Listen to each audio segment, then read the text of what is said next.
Hello, people. How are you? We're going to just wait a little bit to make sure everybody gets online. I'd like to say thank you for all the support that I have received since doing all these shows. Now I've got my guitar ready. Let's start with the questions. Who is your favorite band and guitar shredder? I have a lot of bands that I like. One of my all-time favorite bands, I would have to say, is probably Dream Theater. I think my favorite shredder, me, myself, and I. I've got 3 of them. And so I like me, okay? My second favorite, there's a lot of them. I like a lot of young guitar players that are out now, but I grew up, in the Al Di Meola school, and, he's got to be one of my all-time favorites, Robert Fripp. As far as shredders, Vinnie Moore's one of my favorites, Yngwie, and then there's a lot of great younger guitar players out there, Angelo Vivaldi, Andy James, the list goes on and on. A lot of guitar playing is not talent. It isn't. If talent was the only criteria, we would have millions and millions of celebrities and big guitar stars, but we don't. There's something that separates the top. And music is subjective, meaning what does it mean to you? So somebody could go, MAB's the greatest guitarist ever. Somebody could go, MAB sucks. Somebody could go, he's average. And everywhere in between. And they can say it about me, about Steve Vai, about Edward Van Halen, about any young guitar player. It's just the way it goes because it's what does the music and the playing do for you?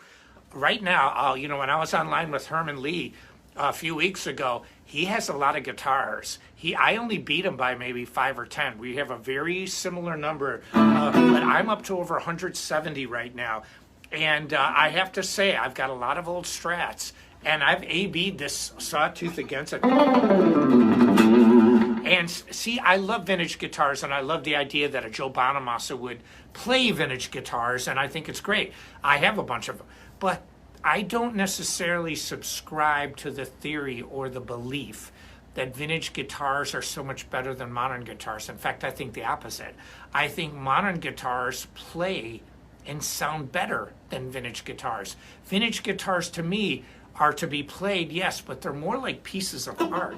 I don't know. I like to look at them. Don't play it, just look at it. It's kind of like in Spinal Tap. Don't even look at it.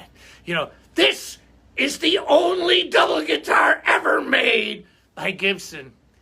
Don't even look at it. I mean, the glow could kill you. The absolute presence and awesomeness and the power and majesty can kill you. So we don't look at that one. The tremolo and the dive bar from World War III. The nuclear bombs are dropping. Air raid siren. Again!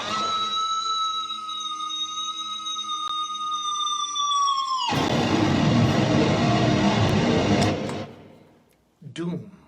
So, this is the real deal, Floyd. Now watch this. Perfect tune. Why? Because it's a really great Floyd Rose.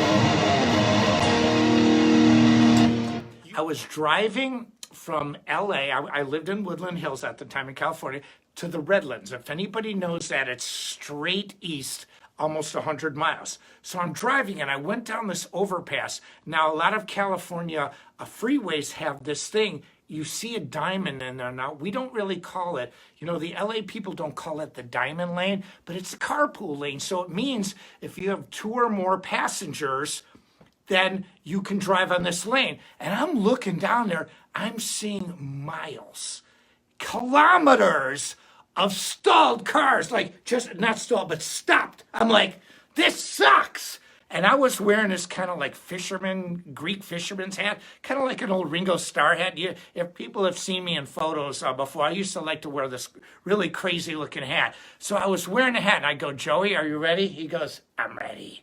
And so I put the hat on Joey and I'm driving like this and we go into the carpool lane. I'm like, so we turn and I got Joey looking around and we're driving and I'm passing up car after car, like hundreds of cars, because nobody was people actually used to obey the laws back then. And so, except for me, of course. But anyway, so I'm driving in the carpool lane, and all of a sudden at the end, there's a policeman, and he goes, pull over. And so here's Joey with a hat on and me.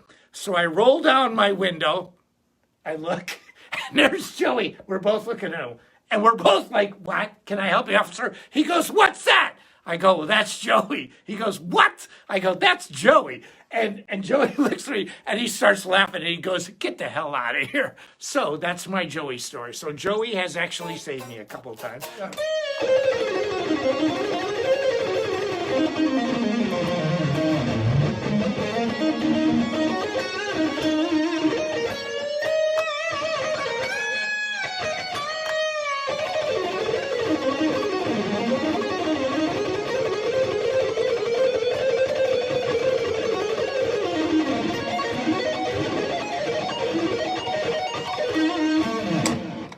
We just did a recent Shred Wars, and it's on Jared's channel right now.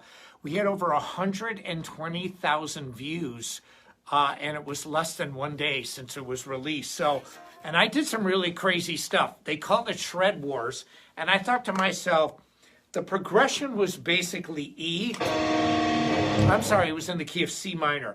Now, I tuned down a half step, so that's C sharp. So it was basically C sharp, then it went to the 4 chord, then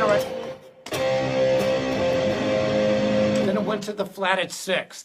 So I said to myself, okay, the first part I could use Dorian, second part I could use natural minor, or I could play the whole passage in natural minor because I could make the 4 chord. I could make the 4 chord minor or major. So I had a few scale choices. So you know what I did?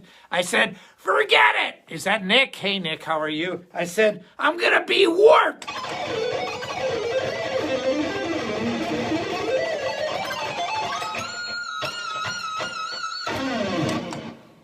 Listen, you can play, it's called Shred Wars, not Taste Wars. It's not like we're going to be tasty, tasty, tasty, tasty, tasty. We're going to shred. I'm going to shred.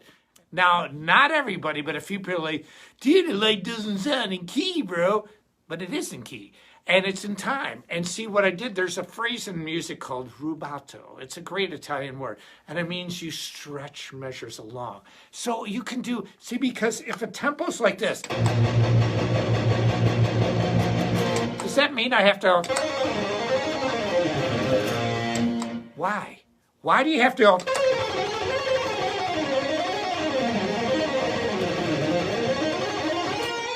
why do you have to do that? Why do you have to go? I said, homie doesn't play that game. Mikey doesn't work that way. Musical people will find a way to make music. And I've used this musical analogy a lot, but I think it's very apropos for right now. If I want to play a major scale,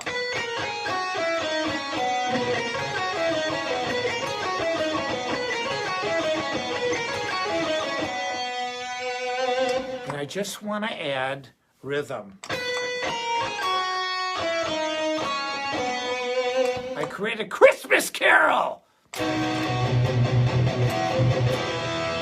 And so when you add a person's mind along with the technique, a musical person is going to find a way to create music. See, that's the thing with Van Halen.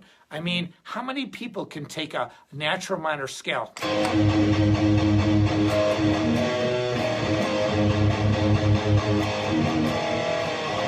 and he goes,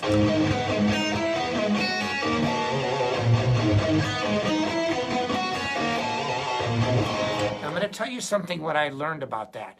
Nobody has talked about this, but when I play Ain't Talking About Love, listen to pattern 1. See, I go.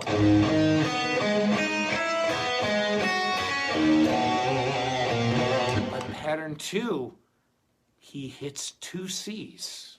2.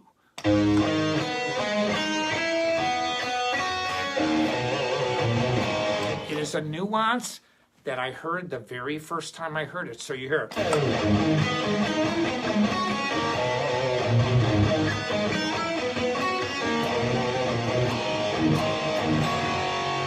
And so when I first played that song, I don't know if it was a mistake. I really don't, and I don't really care. But I virtually never see people play it like that. And that's the way it is. Now, thank you very much on behalf of Sawtooth Guitars, Sawtooth Amps, ChromaCast Music Products, and GoDPS Music. Get the new MAB Signature Series, sawtoothworld.com. And remember, change is good. And it's not always fun. It's not always easy. And I'm always scared. But I always do it.